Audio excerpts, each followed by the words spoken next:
Okay, so our speaker for today is Skye Bruce. She is a fifth-year PhD candidate in the Gratton Lab at the University of Wisconsin-Madison.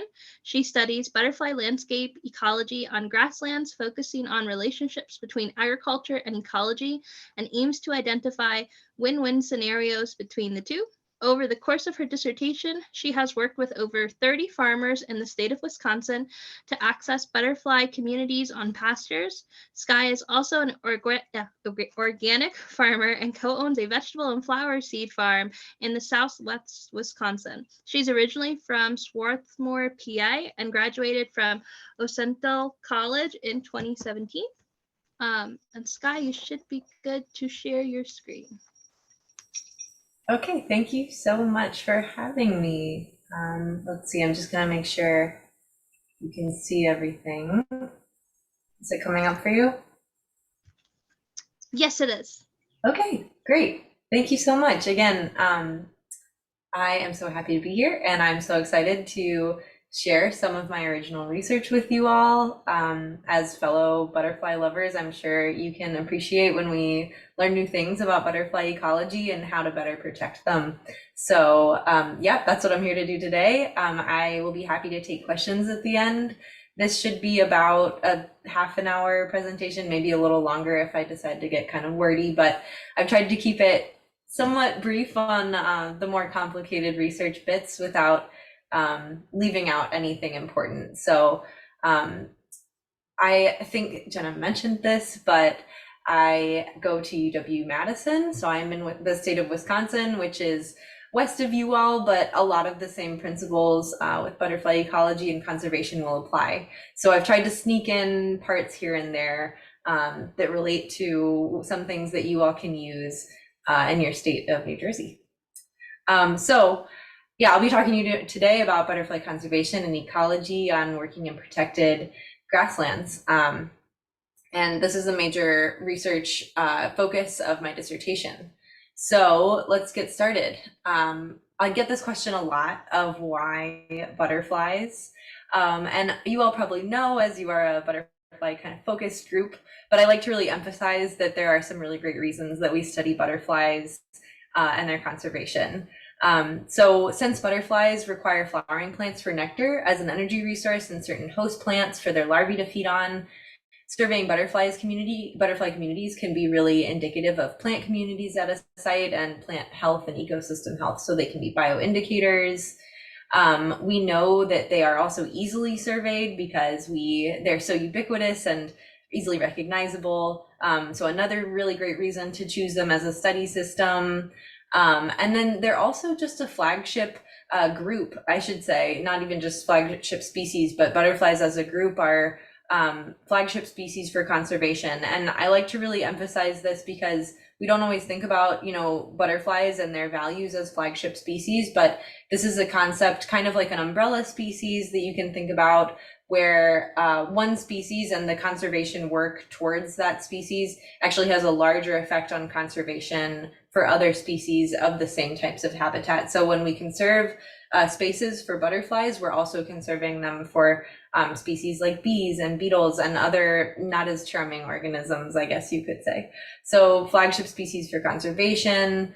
And then lastly, butterflies do contribute to pollination. I know we think of bees as the real power horses of the pollination kind of service, ecosystem service, but there's been studies and butterflies do contribute a lot to pollination too. So yeah, don't let folks forget that if they like to say, well, butterflies don't really contribute very much to pollination. Butterflies and moths really do. So they're great to study for that reason.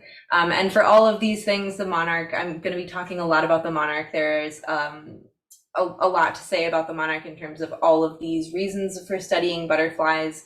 And indeed, it was the subject of a lot of my research. So more on monarchs in a few moments.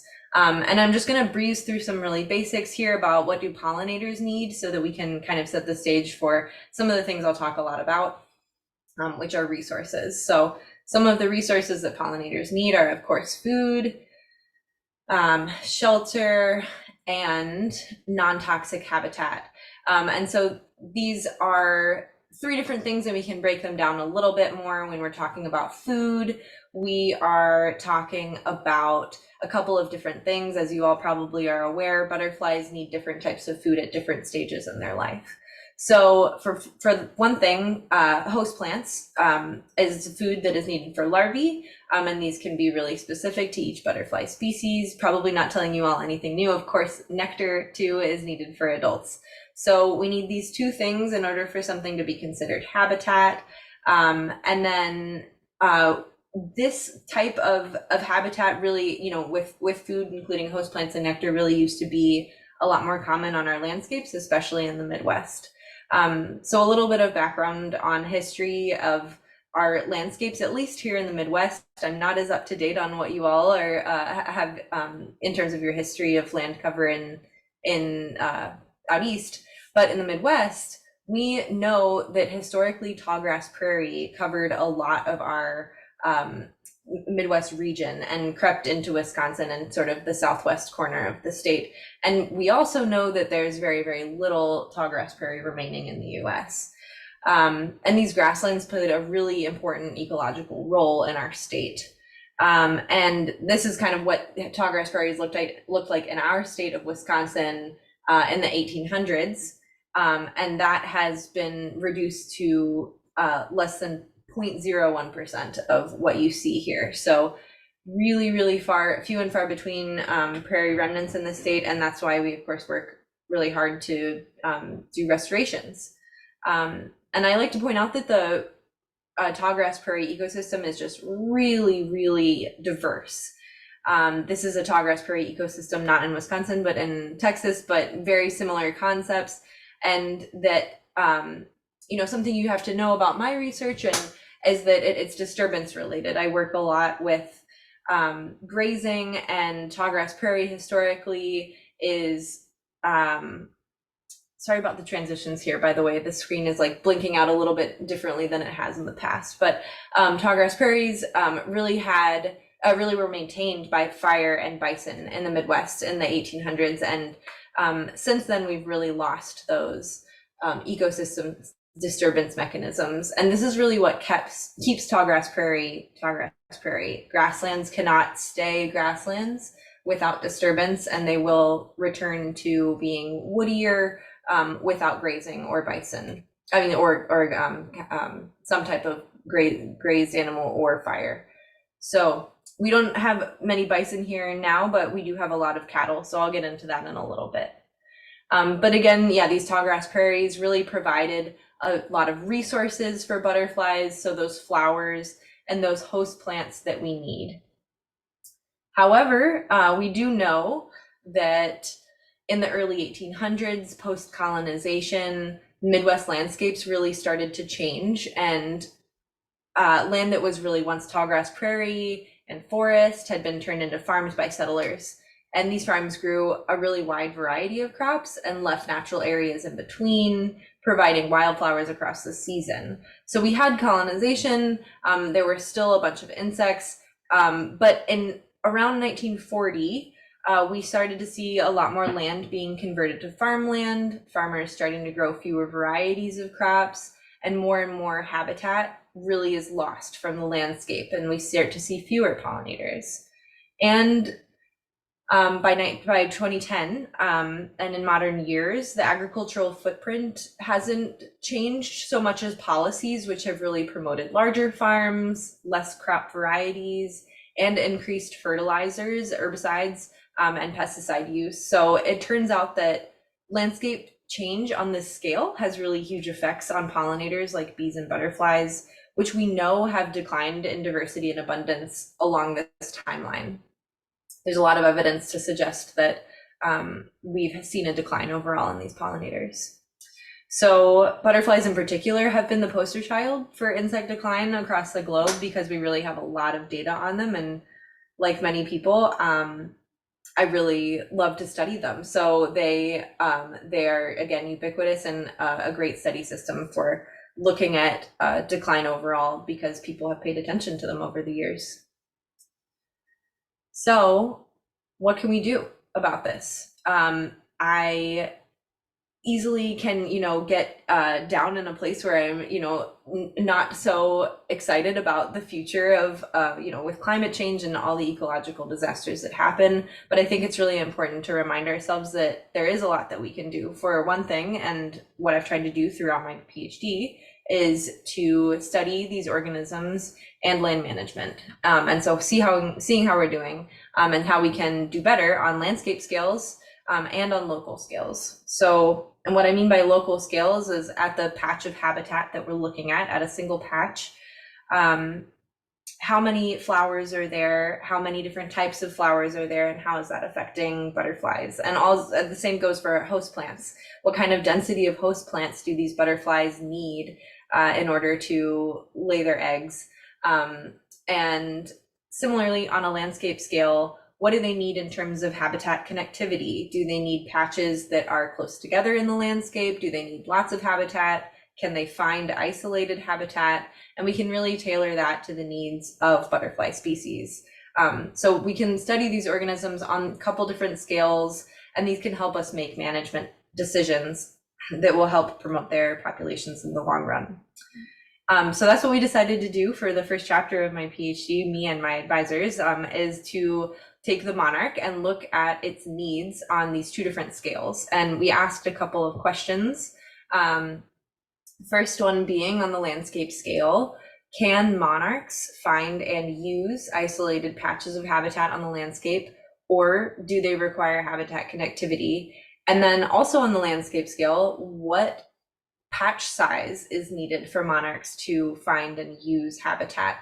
And these are really important questions because there is a lot of monarch restoration going on all the time, and we need to know the answers to these questions in order to know that we're not using up costly resources in order to place habitat restorations in spots where maybe they wouldn't be used by monarchs. So these are the kind of questions that U.S. Fish and Wildlife Service is asking in partnership with UW-Madison for this project and USGS in order to make sure that habitat restoration was being done in the right way. And so similarly, what kind of milkweed density do monarchs need, and what do they need? Lots of types of flowers and the abundance of flowers. How does that relate to monarch abundance, and how does that tell us about, or what does that tell us about how we can manage habitat restorations for monarchs? So these were the questions that we set out to answer.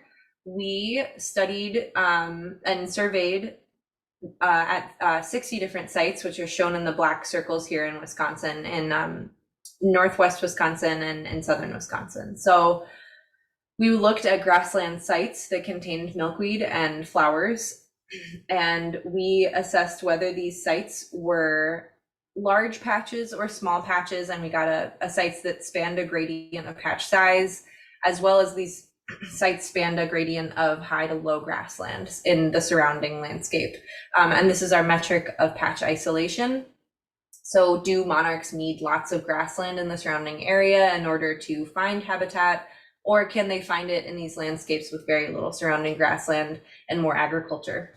A little bit more background on the monarch, just because I skipped over this a little bit. I'm sure that you all are aware, so I won't spend too much on it. But we know that monarch decline is strongly associated with the loss of milkweed from the landscape. So there are a number of reasons for the monarch decline, many things that contribute to the population loss, but this has been shown to be the most important or the key driver of the monarch decline. There's still lots of loss from climate events, transportation, even car collisions, but the key driver of monarch butterfly decline is really loss of milkweed from the landscape. So this is the problem that we're really trying to find solutions for. But that loss of milkweed from the landscape, we also know that this is caused by changing herbicide regimes. So really the use of glyphosate has taken out milkweed from farms throughout the Midwest, also the East Coast.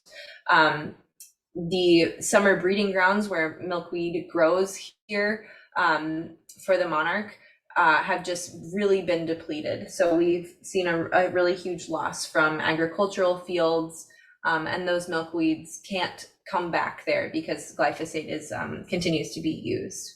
But we do know that we've lost so many milkweed stems from the landscape that we've set a goal of returning 1.3 billion additional milkweeds to the Midwest by 2038. And this is a huge goal. So as I was saying earlier, lots of milkweed and monarch habitat restorations going on right now. And these are such huge numbers that we need to make sure that we're not wasting costly resources on restorations that won't be found or used. So we went to all of these sites in Wisconsin and surveyed monarch abundance, of course. So we looked at adults and immatures, milkweed stem density, floral richness, floral abundance, and we used protocols from the Integrated Monarch Monitoring Program, which is an awesome program if you're not involved and you want to be a part of a citizen science project related to monarchs. I highly recommend it.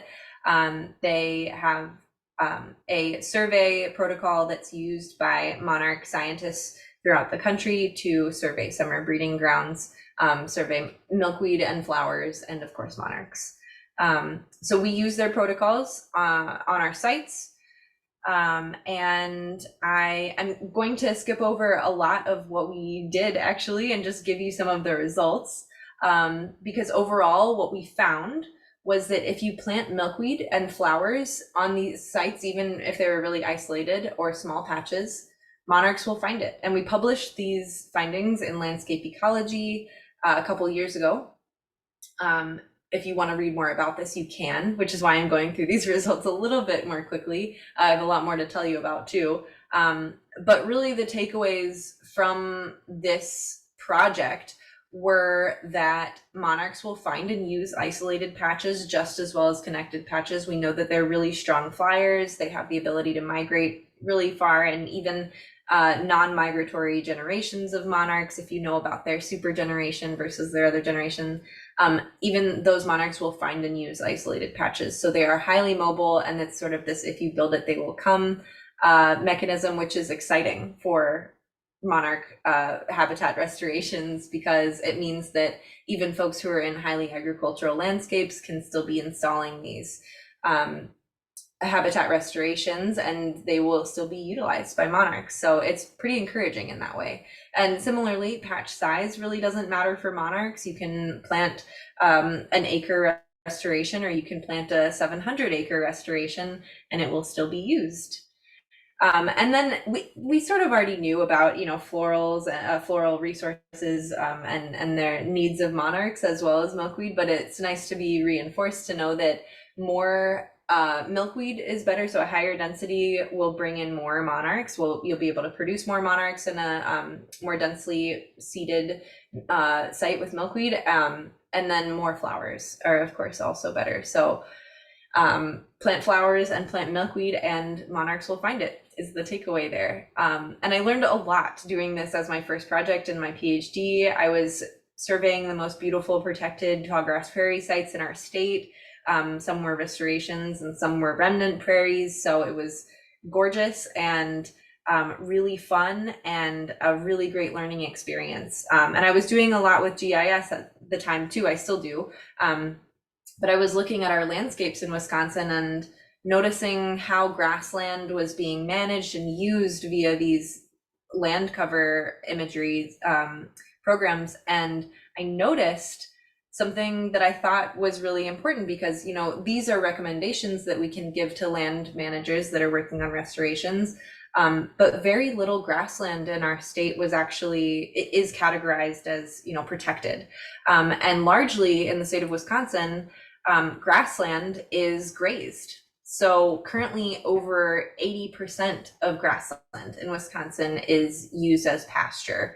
So improving protected grasslands is a really important goal, but I started feeling like it can teach us a lot, but it felt a little bit like a drop in the bucket in terms of actually making a landscape scale change that would help butterflies. So I wanted to really focus the last 2/3 of my PhD on grazed land.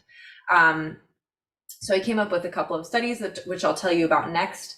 But the idea here is just that since we have so much great grassland that is grazed in the US, I wanted to explore how those grasslands were being grazed and whether they were being grazed in ways that help butterflies, or are pastures really not a source of habitat? What are the ways that we can improve grazed lands for butterflies? There's a lot of research on this on birds, but not so much on butterflies in the US. So I looked into, since I also actually am connected with the agricultural world with my farming work, I started talking to farmers and seeing how they graze their cows. And what I learned was they graze their cows in two different ways. Some farmers graze their cattle continuously, where the cattle are free to roam the entire pasture and eat grass throughout the entire pasture through the entire season.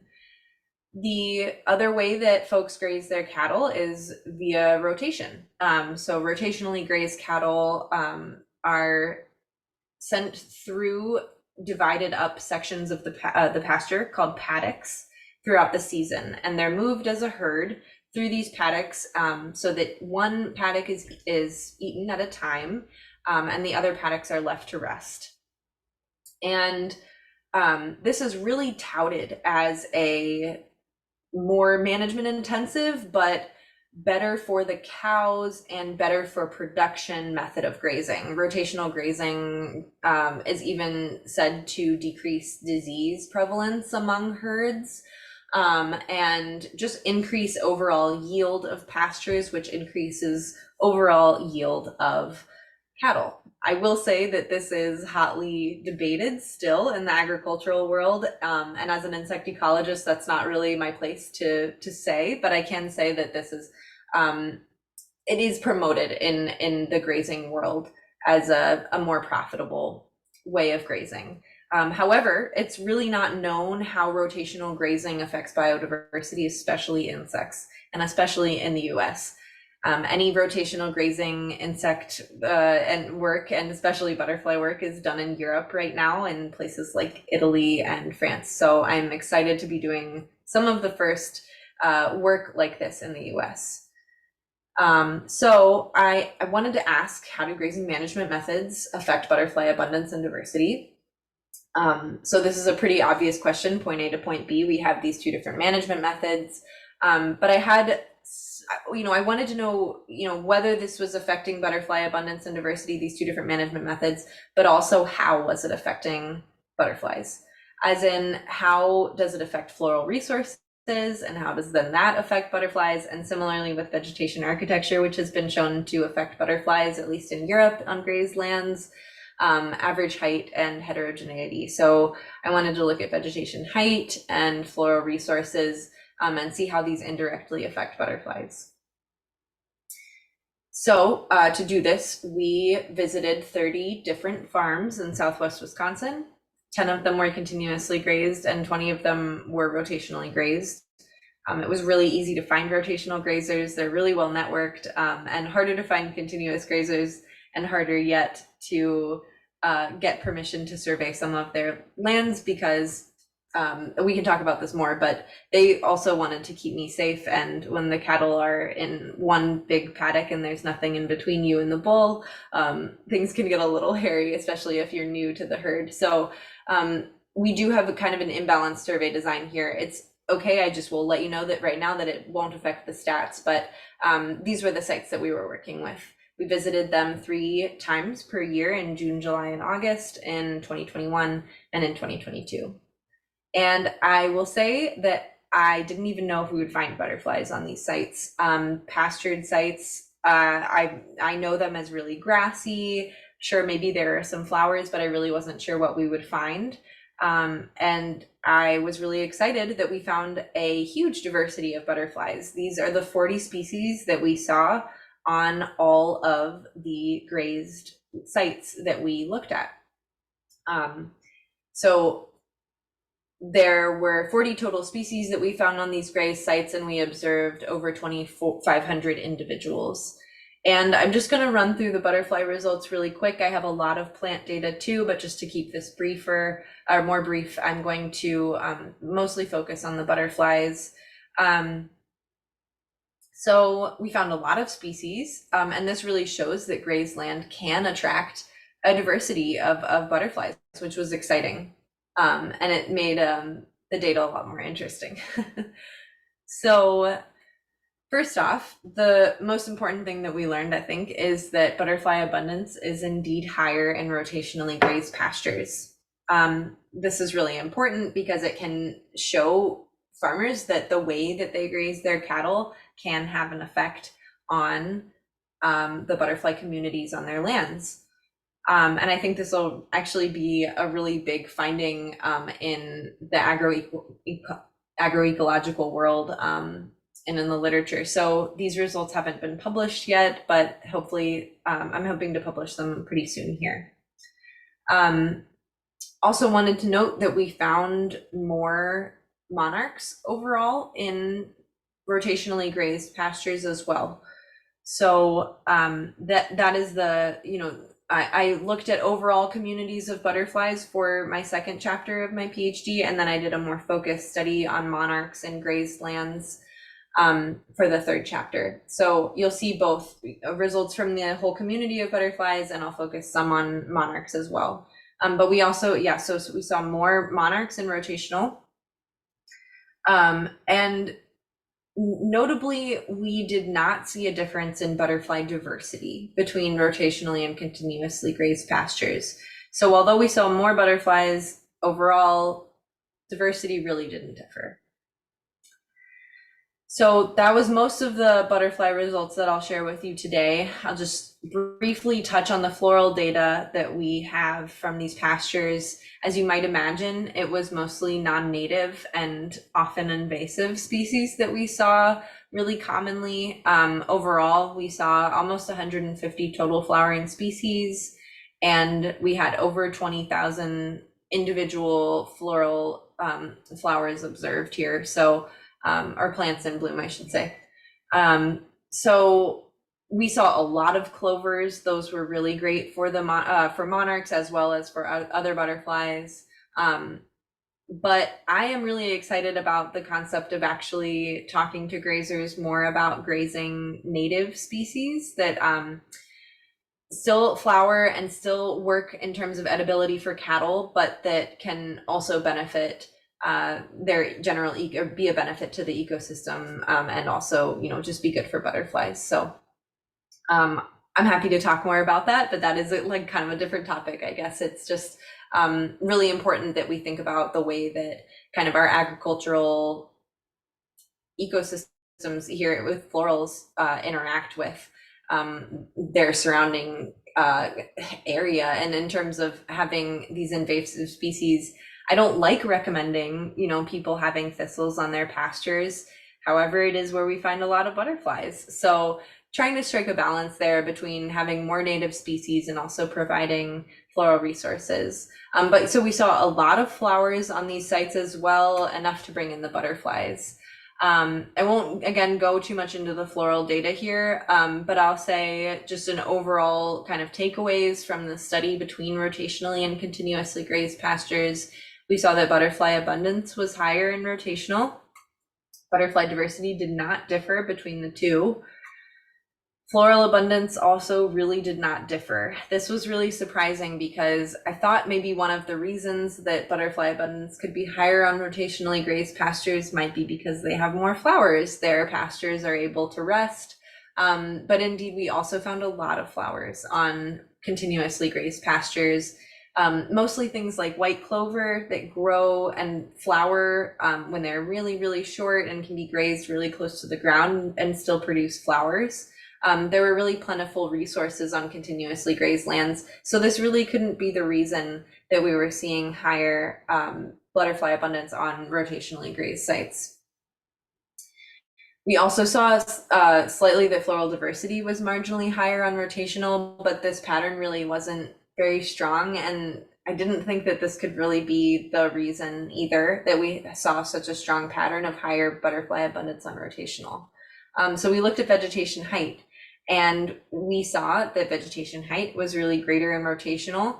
And for this reason, I lean towards vegetation height being the reason that rotationally grazed pastures contain more butterflies. And why might this be? It might be because a couple reasons. First, that butterflies might be using this vegetation height, this taller vegetation height, as refuge, hiding, taking shelter from predators, as well as the fact that taller vegetation height usually means greater biomass. So things like host plants just might be more productive in rotationally grazed systems.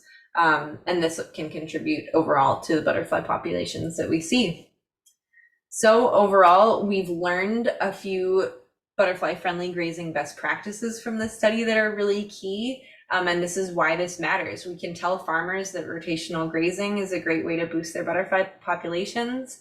And we saw more butterflies on taller pastures, so recommending that farmers grow their rotationally grazed pastures to higher heights can be a good recommendation for them.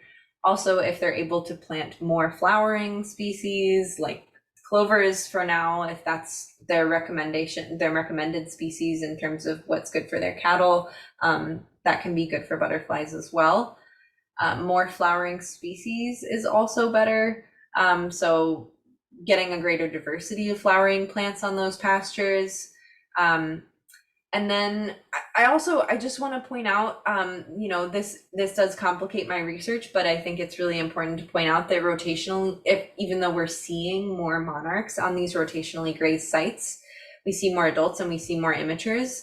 But as I was surveying these, I also, started to notice, how do these monarchs fare when the paddocks are grazed and if they haven't gone through the entire life cycle yet. So if they're on milkweeds in these paddocks and the milkweed is either trampled or consumed, we know that monarchs have about a month-long life cycle before they are an adult and can fly away and be safe from either trampling or incidental consumption.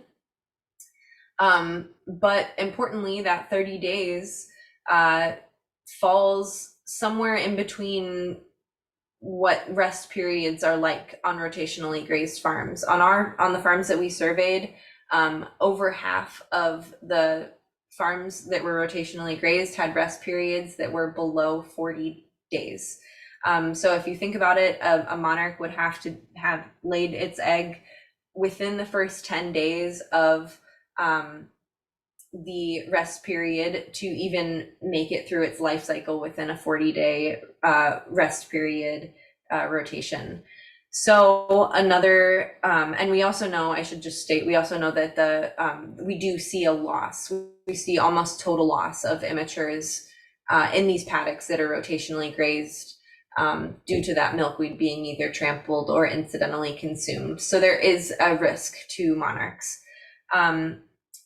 So because of this, we know this grazing event really spells destruction for immatures. We need to be thinking about recommendations for rotational grazers in terms of their rest period, and really be recommending that they take a greater than 40-day rest if we want to see any monarchs produced at all.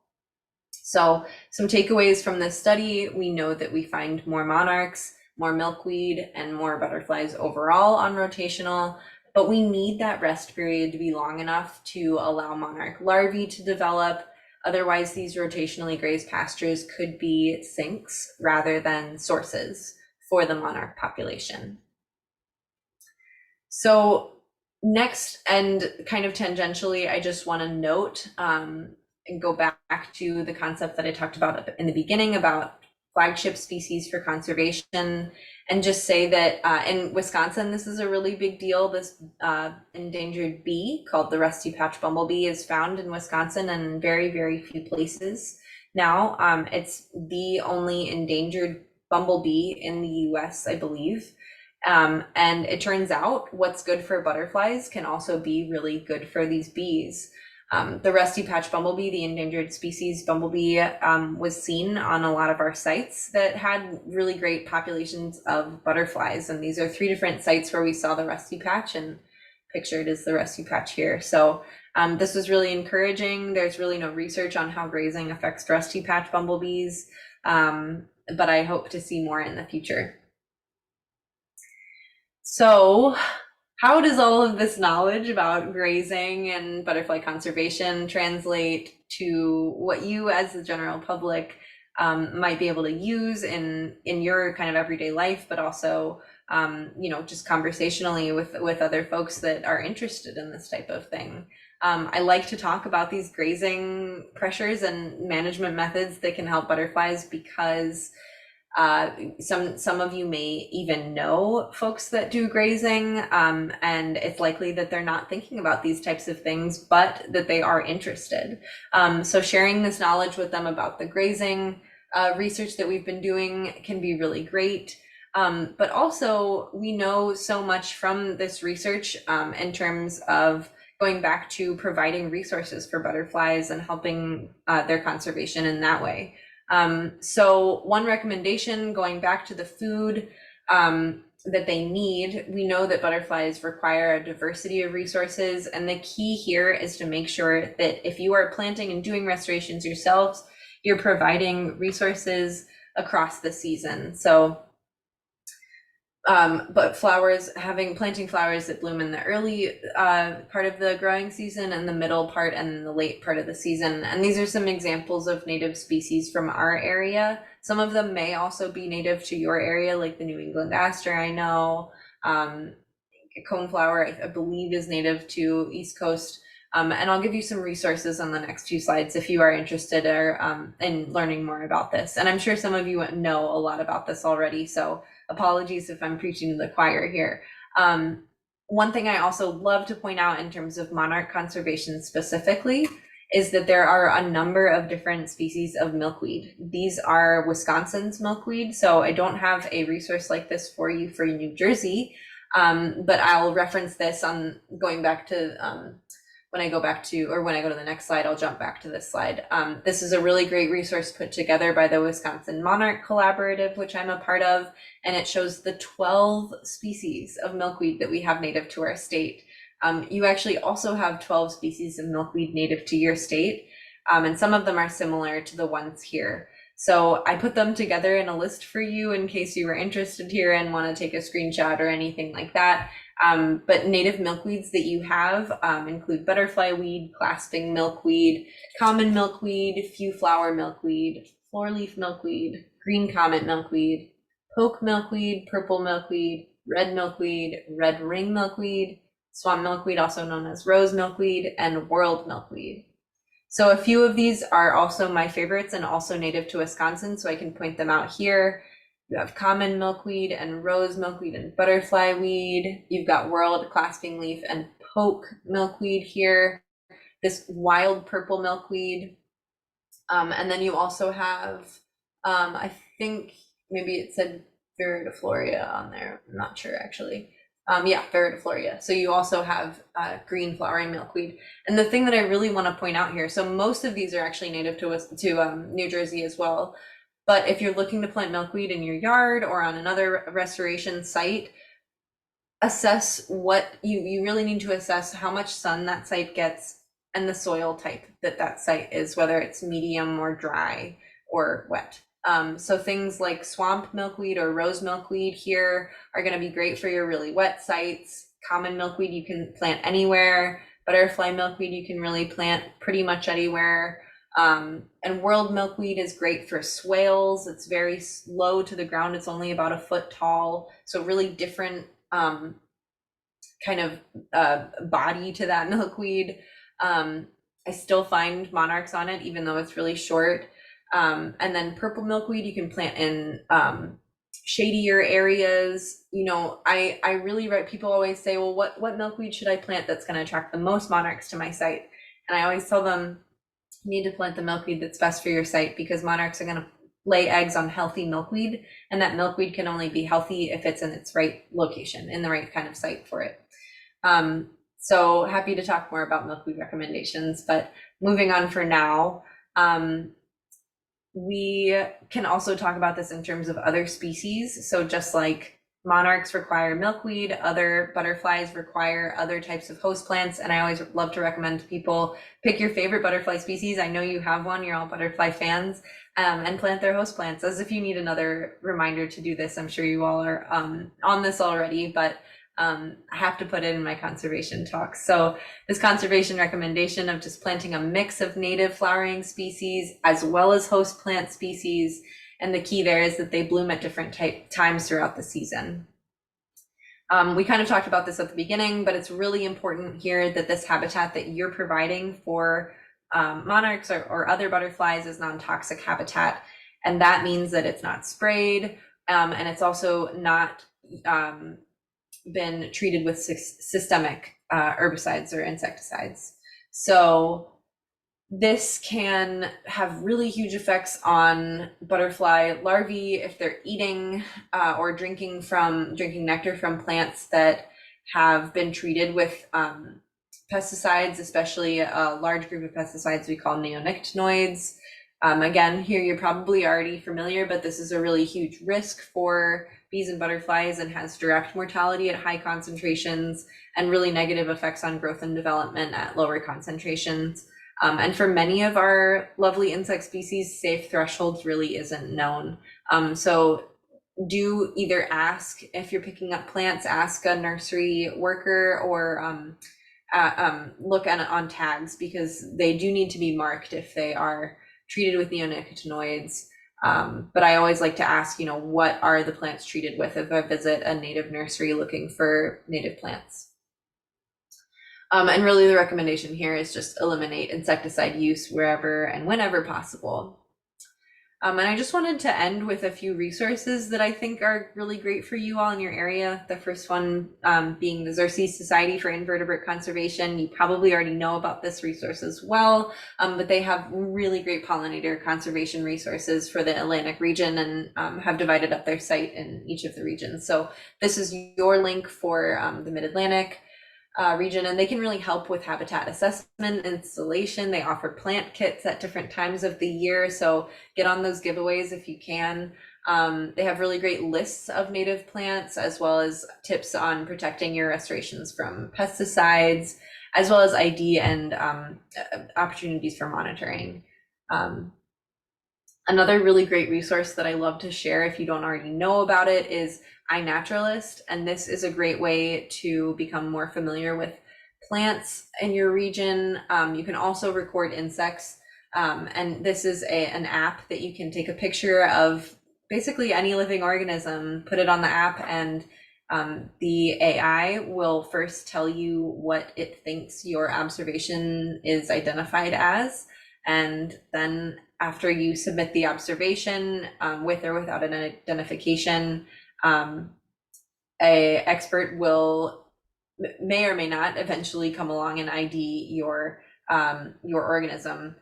And this will happen really often, especially if you have a really cool observation. So it's not always ID'd by an actual person, but the AI is really good and it's only getting better. So I really recommend this. And if you already know about this app, it's just a reminder to tell others, because this is a really great way to get folks introduced to just interacting with their world, especially younger generations that we're trying to bring into this world we know and love so much in our butterfly research. So I love iNaturalist. Happy to talk more about that too. And I also post on it all the time, so happy to look at IDs as well. So that is most of my presentation. Thank you so much for listening. I'm happy to answer any questions at this point. So here's my email as well. Thank you all. I think that was one of the best Thank organized. Just a minute. Thank you. I don't know if you can hear me or not. Yes, I can hear you. I just have a question. Are the farmers receptive? Would they be receptive to your ideas about pollination and having a longer rest period if the cattle need to be moved, to another one and whatever? But the farms you surveyed, they would all be receptive to suggestions? That's a great question. Yeah, I mean it. The reason that matters is this research only matters is if it can be adopted, right? So I asked a lot, and I talked to a lot of farmers about exactly that, whether they would be willing to change, and they very much were. I mean, things on farms, sometimes cattle need to be moved, and there's no other way around that, and they need to go into their next paddock. Right.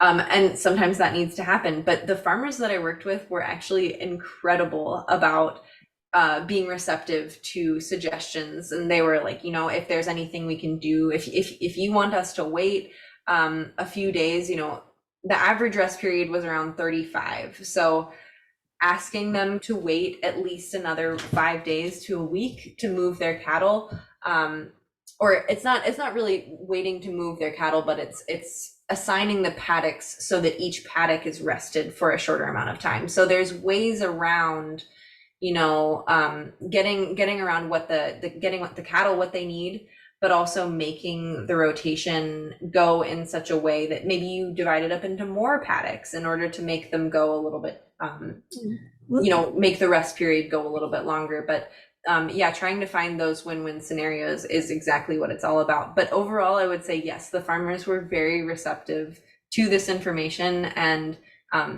they wanted to know more. They wanted more recommendations. And there were, I think that there were probably a few farmers that might just do whatever they're going to do, and they might not take any recommendations at all. But by and large, the majority were really receptive, which was exciting to me, because you never know. No, that's good. And maybe it will spread out to neighboring farms. I'm assuming these are all smaller farmers, not large cooperatives. They are. They tend to be smaller farms. With the CAFOs, the confined animal feeding operations that we see, those are the really, really big, high number of head farms. And they're not grazing their animals at all. They are just confined. So generally these are smaller farmers. Yeah. But some of them have high acreage for sure. So can really make a difference on a landscape scale. Well, it's exciting research that you're doing. Thank you for a wonderful program. Thank you. Thanks for listening. I have a question, Skye. First of all, thank you for the program. Well done. Thanks. Do you have any thoughts on the distance between patches on the dispersal of weaker flying species like meadowlark, for example, or grass skippers, things like that? Yeah, definitely. I mean, that is exactly why we thought, this was an important question to ask for monarchs, because so many butterflies we know are confined to the patch of habitat that is even kind of surrounded by roads as boundaries. So there are so many butterflies like that require connectivity in order for their populations to grow. Exactly. So things like meadowlarks, as you mentioned, they're probably my favorite species that we have in Wisconsin. The swamp meadowlark requires habitat connectivity, and we just cannot provide that for them as it seems. So I think that the fact that monarchs don't require that kind of habitat connectivity makes their restoration a little bit easier, makes habitat restoration a little bit easier for them, and presents a really big challenge for species that cannot disperse as far. So have not solved that crisis whatsoever. And just because we restore monarch habitat doesn't always mean that we're going to be restoring habitat for those species that can't disperse as far. But I'm hoping that the needle is moving in that direction. So the more restorations that we can get out there, but it really, that really also depends on host plants for those species specifically, and whether they have their specific host plant within a dispersal radius. So it's related, but it does not solve the same problem at all. And different species have different needs, as you well know. Are you involved in any kind of restoration for those less mobile species? Well, we don't quite have the problem of very widely separated patches like you folks do. I know we were in Nebraska and would go into these little prairie remnants and of a few hundred acres perhaps, and then you looked around and you're just surrounded by corn. Yeah. Endless miles of corn. Right. And there wasn't really much found that we found anyway in those small patches. So in New Jersey, we really don't have that much of a problem, but we do, my wife Sharon and I work with northern meadowlarks here, and they're very, very weak dispersers. And the main problem here is loss of habitat due to primarily invasive plants. Uh-huh. Mhm. I have a follow-up question, just very brief. Do you have any, this is beyond the scope of your research, but do you have any thoughts about burning versus cutting on butterfly abundance and diversity? Thank you for the question. It is outside the scope of my research, so I'm not sure I can tell you definitively. I will just say that what I think about when I think about mowing versus burning is timing, and that it's all about timing.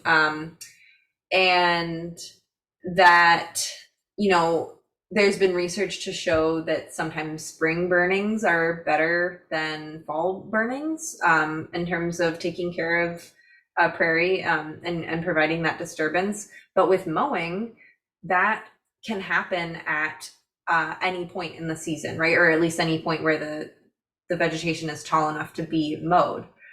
So given that the mowing can happen at any time throughout the season, and that butterflies might be developing on growing vegetation, I tend towards burning as a better mechanism for controlling woody growth in grassland restorations. But I don't know that there's been a definitive call on that. I don't know if anybody else on the call knows, but I mean, it's still to say that butterflies can be hiding in brush when, you know, prairies are burned, in terms of if they're overwintering in the prairie. But at least they have been given the chance, I guess, to move out of the grassland area, maybe into a more forested area that isn't burned.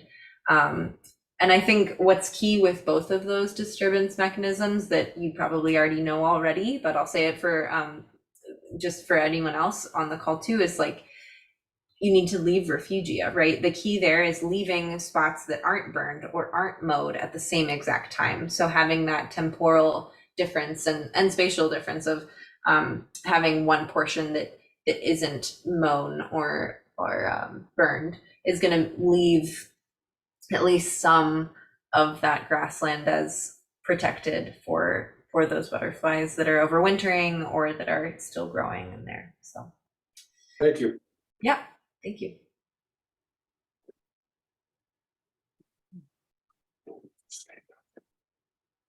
Yeah, I wonder if the toxicity of the milkweeds has any effect on the cattle. Yeah, you are spot on, because cattle are, it's said that cattle are not tolerant to milkweeds at all. Milkweed is toxic, it contains latex. And I have a lot of farmers that I talk to that say cattle has killed their cows in the past, milkweed has killed their cattle in the past, and that they don't want it in their pastures. Some of my farmers have even pulled milkweed, which is just tough to watch when I see so much milkweed restoration going on in the state. But yeah, it is a funny battle there too, because I can't recommend that grazers plant milkweed for exactly that reason. It is technically toxic to their cattle. However, I have seen and heard from a lot of farmers that have said that some herds are not bothered by milkweed, especially if it is part of a diverse diet for the cattle. So if the cattle are getting plenty of other forage, then milkweed can not affect them in a negative way. But I am kind of walking this fine line. I'm finding myself, you know, talking about milkweeds on pastures, and while cattle shouldn't be eating it because it's not really that good for them, they do. It would be better for cattle and monarchs if the milkweed was not eaten.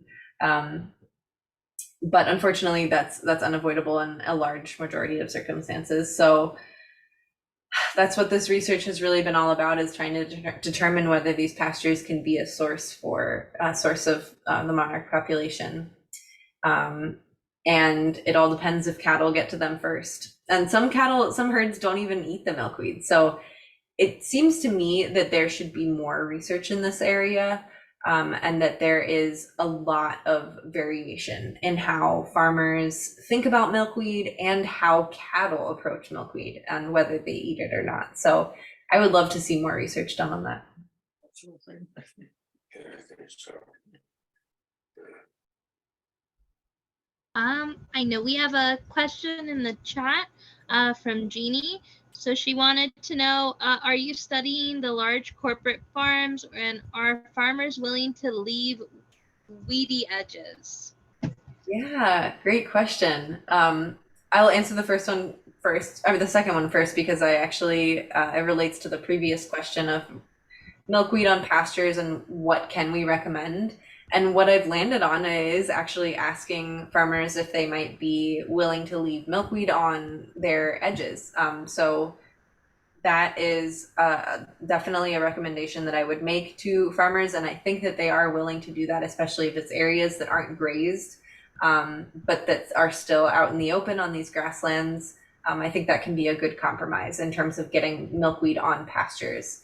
And then the first question, I've already forgotten it. It's on the chat. Let's see. Oh, large corporate farms. No, these are smaller family-owned farms.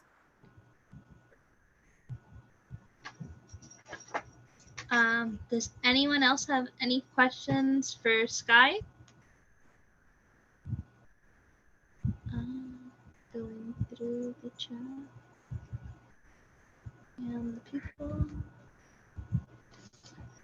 I'm not seeing any, so I'm just going to stop recording first.